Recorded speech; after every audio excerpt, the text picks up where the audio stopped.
Begitulah kehidupanku kini. Single parent dengan satu anak dan dua lelaki yang sudah berjuang mendapatkan cintaku. Untuk Juna, aku sangat mengapresiasi kebaikan dia. Tak pernah dia meninggalkan aku. Sifat dan kebaikannya membuatku merasa nyaman dan terlindungi. Aku tahu, karena karakternya yang begitu membuatnya susah untuk memilih. Tak pantas rasanya membandingkan aku dengan bundanya, orang yang sudah bertaruh nyawa melahirkan dia, juga membesarkannya dengan penuh kasih. Tak pantas juga rasanya memaksa Juna memilih antara aku dan wanita terhebatnya itu. Semua ini membuat Juna terkesan mengulur waktu dan menggantung hubunganku dengan dia. Tapi menurutku hidup adalah pilihan. Apapun keputusan Juna akan aku hargai. Seperti halnya aku sangat menyayangi mamaku. Kupikir Juna juga begitu. Semoga perjuangan Juna buat mendapatkan restu akan berakhir indah. Buat Niki, aku menganggapnya sudah mati. Sekarang ada Renal, manusia baru, bukan reinkarnasi Niki. Sejujurnya, aku memohon agar Renal tetaplah Renal. Aku tak ingin dia terbangun dan tiba-tiba menjadi Niki. Biarlah dia menjadi manusia baru, melupakan masa lalunya dan memulai hidup yang baru. Ku mohon Tuhan, jangan sembuhkan dia. Biarkan dia amnesia selamanya. Renal memutuskan tinggal di gunung, mengelola perkebunan milik ayahnya. Jarak memisahkan kami. Tak setiap hari aku bisa bertemu dengannya. Ada yang tidak berubah dari sosok Niki di dalam tubuh Renal. Mereka sama-sama romantis dan sering membuat kejutan yang membuatku meleleh. Berbeda dengan Niki yang punya mimpi banyak uang tanpa bekerja keras, hanya dengan mempertaruhkan keberuntungan saja, bermain saham, yang akhirnya menghancurkan masa depannya sendiri. Sosok Renal lebih dewasa, memilih meneruskan bisnis yang ditinggalkan ayahnya adalah pilihan yang bijak. Aku masih menjalankan usahaku di bidang advertising, masih jadi tukang menghitung uang. Hihi. Tapi aku punya dua asisten cogan yang selalu siap membantuku. Juna yang jago memanage perusahaan dan Renal yang jago melobi, marketing dan bikin konsep. Dengan senang hati mereka akan membantuku tanpa memberi gaji atau bonus tentunya. Juna masih sering mengunjungiku, tapi lelaki itu masih bungkam tentang restu yang aku minta. Aku tak pernah menanyakan. 3 bulan waktu yang kuberikan padanya masih tersisa. Ting tong. Bel rumah berbunyi. Aku yang sedang bermain dengan Excel di hari Minggu ini menoleh ke pintu. Ada tamu rupanya. Biar aku yang buka. Mbak, seruku pada Mbak Retno yang sedang memasak di dapur. Ku ajak Excel ke depan. Excel sudah hampir 2 tahun umurnya. Bocah itu sudah pandai berlari dan berceloteh macam-macam. Banyak pertanyaan yang dia ajukan untukku. Pernah juga dia bertanya, Dedi Juna dan Papa Renal itu siapa? Agak kesusahan juga aku menjelaskan, karena Dedi dan Papa itu sama. Itulah makanya aku harus segera memutuskan memilih di antara Dedi dan Papa sebelum Excel bertambah kritis pertanyaannya. Menggandeng tangan Excel, aku membuka pintu. Seraut wajah dengan senyum mengembang hadir di hadapanku.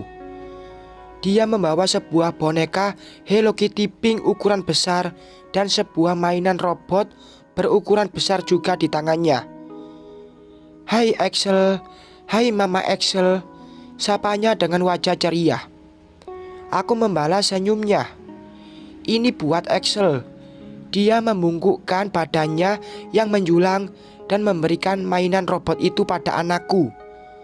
Ciuman gemes juga dia sematkan di kedua pipi anakku yang ganteng itu. Yeay, makasih papa, teriak Axel kegirangan.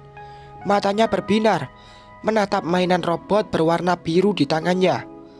Bocah itu auto berlari ke dalam.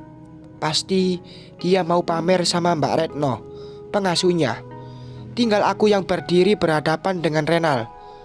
Lelaki itu memiringkan sedikit kepalanya ke kanan, menatapku dengan bibirnya yang menyungging senyum. Boneka Hello Kitty dia sembunyikan di balik badannya.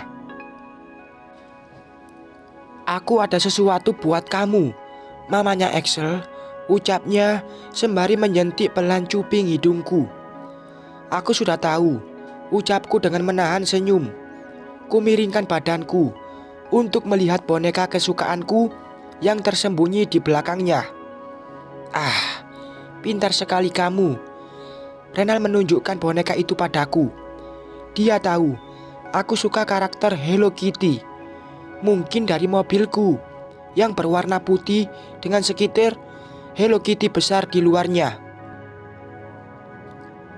Ini buat nemenin tidur kamu, katanya sambil mengerling nakal.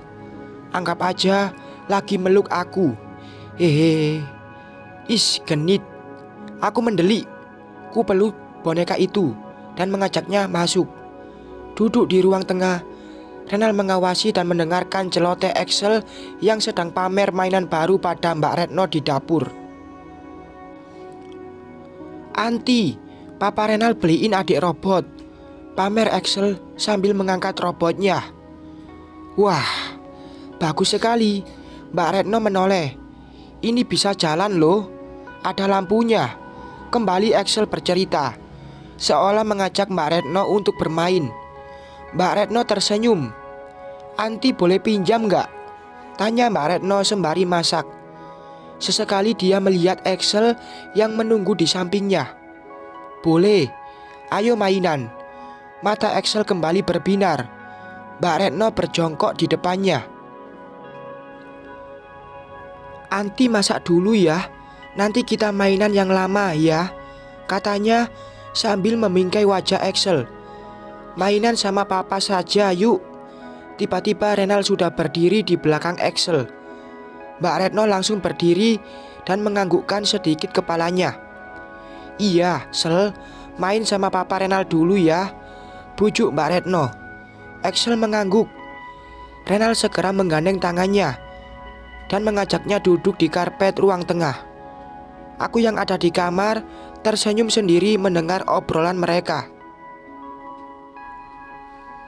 Keluar kamar, aku bergabung dengan Renal dan Axel. Mereka lagi bermain seru-seruan. Perang robot katanya. Axel pakai robot baru dan Renal pakai mainan robot yang lama. Melihatku datang, Renal mendongak. Bola matanya menatapku. Aku mengambil tempat duduk di sofa.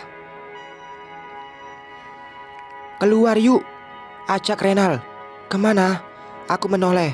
Makan. Mbak Retno udah masak. Kasian, kan bisa dimakan nanti. Renal berdiri dan duduk di sebelahku. Aku melirik Axel sebentar, kemudian mengangguk. Aku ganti baju dulu, ucapku sambil berdiri. Mbak Retno, tolong bersiap, kita mau keluar, kataku pada pengasuh itu. Iya, Bu. Memakai celana jeans dan t-shirt putih bertuliskan Mango, aku keluar. Axel juga sudah berganti baju keren. Anak itu sudah menunggu di ruang tamu bersama papanya. Bu, saya nggak ikut ya, kata Mbak Retno sambil menyerahkan tas berisi keperluan Axel. Kenapa? Keningku mengerut. Mau bersih-bersih rumah aja, jawab perempuan berusia 38 tahun itu. Ya udah gak apa-apa. Ku terima tas berisi dot dan tisu basah itu. Setelah itu, aku menyusul Axel dan Renal kembali ke mobil. Kami nge-mall. Renal mengajakku ke gerai baju wanita. Pilih aja yang kamu suka. Lelaki itu membuka dompet dan memberiku sebuah kartu unlimited. Ragu aku mau menerimanya, tapi Renal menyodorkan. Pakailah, nanti sekalian tolong belanjain buat aku bawa pulang, katanya. Okelah kalau begitu. Hihi. Selesai berkeliling dan berbelanja, sekarang saatnya makan. Dari tadi aku asik berbelanja, sampai-sampai aku nggak menyadari kalau bawa anak. Untungnya Renal sabar, mengikuti kemanapun Axel berlari, menuruti kemauan bocah itu, ke arena bermain, bahkan menggendongnya saat anakku itu lelah. Makan di food court saja ya, kataku. Terserah, jawab Renal. Buatku, terserah itu berarti iya. Ramai banget area food courtnya. Ini hari libur, saatnya mereka yang berkeluarga menghabiskan waktu. Seperti aku sekarang, mungkin saja. Bibirku tersenyum sendiri. Ku taruh beberapa paper bag berisi belanjaan di atas meja. Axel yang baru bangun tidur masih betah di pelukan Renal. Papa dan anak itu wajahnya bagai pinang dibelah dua. Sangat mirip. Tak sadar kepalaku menggeleng sendiri. Kenapa? Renal menatapku. Gak apa-apa, biar aku aja yang pesan makanan, ucapku cepat. Gegas aku mengantri di antara orang-orang. Sembari mengantri, aku melihat pada dua jagoanku. Axel sudah bangun. Sekarang dia duduk tegak di pangkunya Renal. Anak itu berceloteh sambil tangannya menunjuk-nunjuk gambar makanan yang mengelilingi area food court ini. Renal sangat sabar menjawab setiap pertanyaannya. Sesekali lelaki berkulit putih itu mencium pucuk kepala Axel. Aku menghela nafas. Seandainya dulu aku tidak berpisah dengan Niki, mungkin beginilah keadaan keluarga kecilku. Bahagia dan penuh kasih. Perceraian, apapun sebabnya, korbannya adalah anak. Meskipun saat ini Axel masih balita dan tidak mengerti kalau aku dan papanya sudah bercerai, kelak saat dia dewasa tetap akan mempengaruhi pribadinya. Dibesarkan dengan kasih sayang lengkap kedua orang tua. Tentunya berbeda dengan dibesarkan oleh seorang ibu single parent. Seorang ibu tidaklah bisa sepenuhnya menggantikan peran seorang ayah. Meski ada beberapa yang mengaku bisa. Ada kalanya perempuan butuh bahu untuk bersandar, butuh telinga untuk mendengarkan segala keluh kesah. Bersambung.